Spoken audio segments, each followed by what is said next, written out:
بل دې ورځو کې تقریبا لږې ورځې پاتې دي. په دې ورځو کې پکار ده چې موږ صلات تسبیح خامخا وکړو. صلات تسبیح چې اکثر دا خلک ورته اوږد مونځ وایي. څه ورته وایي؟ اوږد مونځ. دا صلات تسبیح چې موږ خامخا په دې ورځو کې وکړو، په دې رمضان مبارک په دې ورځو کې. ځکه نبی علیه الصلاة والسلام حضرت عباس رضی الله تعالی عنه ته فرمایلی و خپل تره ته، وی عباسه زه تا ته یو عمل ښیم چې ډېر زیات بهتر عمل دی، او کو کېږي نو ته روزانه دا عمل وکړه. کو کولی شي دا عمل روزانه وکړه. کو روزانه یې نشي کولی د جمعې په ورځ یې خامخا وکړه. کو د جمعې په ورځ یې نشي کولی په میاشت کې یو ځل خامخا وکړه. کو په میاشت کې نشي کولی په کال کې یو ځل یې خامخا وکړه. کو په کال کې نشي کولی په ټول عمر کې یو ځل خامخا وکړه. صلات تسبیح ورته نبی علیہ الصلوۃ والسلام یاد کو. دا ابو داود شریف حدیث مبارک ته په صلات تسبیح سره الله تبارک وتعالی لس ګناونه انسان ته معاف کوي. سو ګناونه؟ لس ګناونه. کم کم حدیث مبارک کې راځي مخکنی ټول ګناونه، مخکنی څومره چې مخکې ګناونه را روان دي دا ورته الله تبارک وتعالی ټول معاف کوي. ورستنی ګناونه وروسته چې څومره د دې انسان نه ګناونه شي ورته الله تبارک وتعالی ټول څه کوي؟ معاف کوي. زاړه ګناونه ورته الله معاف کوي، نوي ګناونه په الله تبارک وتعالی معاف کوي. هغه ګناونه په انسان ته الله معاف کوي چې کوم په غلطۍ سره شوي وي. هغه ګناونه په الله تبارک وتعالی معاف کوي چې کوم انسان په قصد سره کړي. هغه ګناونه په الله تبارک وتعالی معاف کوي چې چا په پټه کړي دي. هغه ګناونه په الله معاف کوي چې چا ښکاره په ننداره کړي دي. هغه ګناونه په الله معاف کوي چې کوم واړه دي. هغه ګناونه په الله معاف کوي چې کوم غټ دي. حدیث مبارک کې راځي دا لس ګناونه په الله تبارک وتعالی معاف کوي. حدیث مبارک کې راځي وی الله تبارک وتعالی په د انسان ګناونه معاف کوي اگر چې د شګو برابر ولی نه وي. بل روایت کې راځي وی الله تبارک وتعالی په د انسان دومره ګناونه معاف کوي څومره چې په تمام دنیا کې ته قیامت پورې انسانان راځي. د آدم علیه السلام نه والا تر قیامت پورې څومره انسانان مخلوقات چې دي دومره زیات ګناونه د انسان الله تبارک وتعالی په دا ټول څه کوي؟ معاف کوي. دا په کوم مونځ سره؟ په صلات تسبیح سره. په صلات نو چې د رمضان مبارک په دې اخرو شپو کې دا مونځ مونږ خامخا وکړو. طریقه ډېره مختصر ده او اسانه طریقه ده. نیت په اوتړي د 4 رکعاتو. د 100 رکعاتو داسې مونځ دی لکه څنګه چې سړی عام نفل کوي. یعنی ټول رکعاتونه یې څه دي؟ ډک دي. ټول رکعاتونه یې څه دي؟ ډک دي. د عام نفل په شان مونځ دی. نیت دی اوتړو چې نیت دی اوتړو په نیت کې به ووایي 4 رکعاته صلات تسبیح مونځ ادا کوم. 4 رکعاته صلات تسبیح مونځ ادا کوم. بس دغه نیت کې ووایه.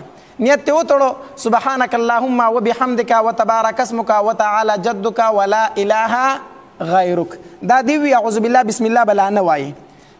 15 پیری به دا کلمات وای سبحان الله والحمد لله ولا اله الا الله والله اکبر. بس اخو بس نه ځخه سبحان الله والحمد لله ولا اله الا الله والله اکبر. بس دا کلمات بسو پیری وای 15 پیری.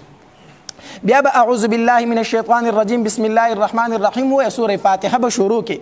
سوره فاتحه به وای د سوره فاتحه سره بیا بل سورت وای یعنی رکعت په ډک وکي چې بل سورت ته وسره وي بیا بل لس پیری دا کلمات وای. سو پیری به وای رکوع بلانه تلې چې سوره فاتحه دی وای او سورت ته وسره وي رکوع بلانه چې دا کلمات بیا لس پیری وای. سو پیری به وای لس پیری. بیا به رکوع ته لاړ شي چې په رکوع کې د تسبیحات وي سبحان ربي العظیم سبحان ربي العظیم سبحان ربي العظیم. دا تسبیحات ته 3 پیری وي د دې نه وروسته به دا لس پیری وای. سو پیری؟ لس پیری. بیا به رکوع نه به روچت شي سمع الله لمن حمده ربنا ولك الحمد چې دا دی وي د دې نه وروسته به لس پیری وای. بیا به الله اکبر وکړي سجدې ته به لاړ شي. په سجده کې به 3 پیری دا تسبیحات وای سبحان ربي الاعلى سبحان ربي الاعلى سبحان ربي الاعلى چې دا د 3 پیری وي دا تسبیحات بیا سو وای لس پیری. بیا به د سجدې نه راپاسي چې کېرې په جلسه کې نو په جلسه کې به سو پیری وای لس پیری.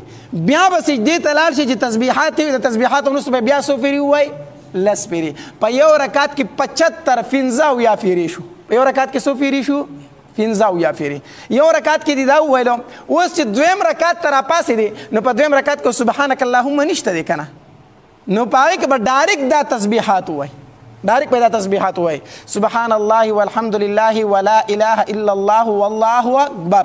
دا به څو پیري ووایي؟ 15 پیري. او بیا به اعوذ بالله بسم الله ووایي، سوره فاتحه به ووایي، سورت به ووایي، بیا به 10 پیري ووایي، بیا به رکوع ته لاړ شي، په رکوع کې 10 پیري، د رکوع نه راپاسې 10 پیري، په سجده کې 10 پیري، سجدې نه کېناستې 10 پیري، دویمې سجدې ته لاړې 10 پیري. دویم رکعت هم دغه شانتې وکړو.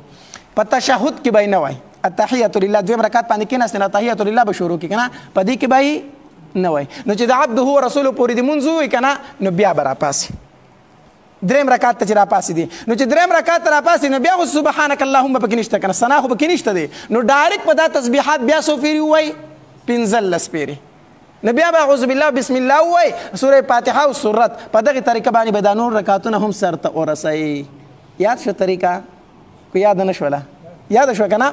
په دې طریقه باندې به 4 رکعته مونځ وکړي. یو سړی وایي زما نه یېرېږي دا تسبیحات رانه یېرېږي چې ما څو پیري وویلو، ما څو پیري وویل. د ګوتو په بندونو هم شمارلی شي، د ګوتو په بندونو باندې شمارلی شي، په ګوتو باندې هم شمارلی شي. ټیک شو؟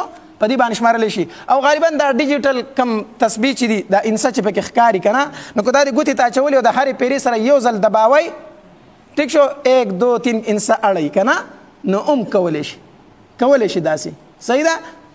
دا ورسره کولی شي چې اسې درته بهتر خو دا چې انسان یې اسې یاد وساتي، خو که اسې یاد نشي ساتلی نو داسې په ګوتو باندې یا په دغې تسبیح باندې شمیر کولی شي. څه کولی شي؟ نو دې ته صلات تسبیح ویلی شي.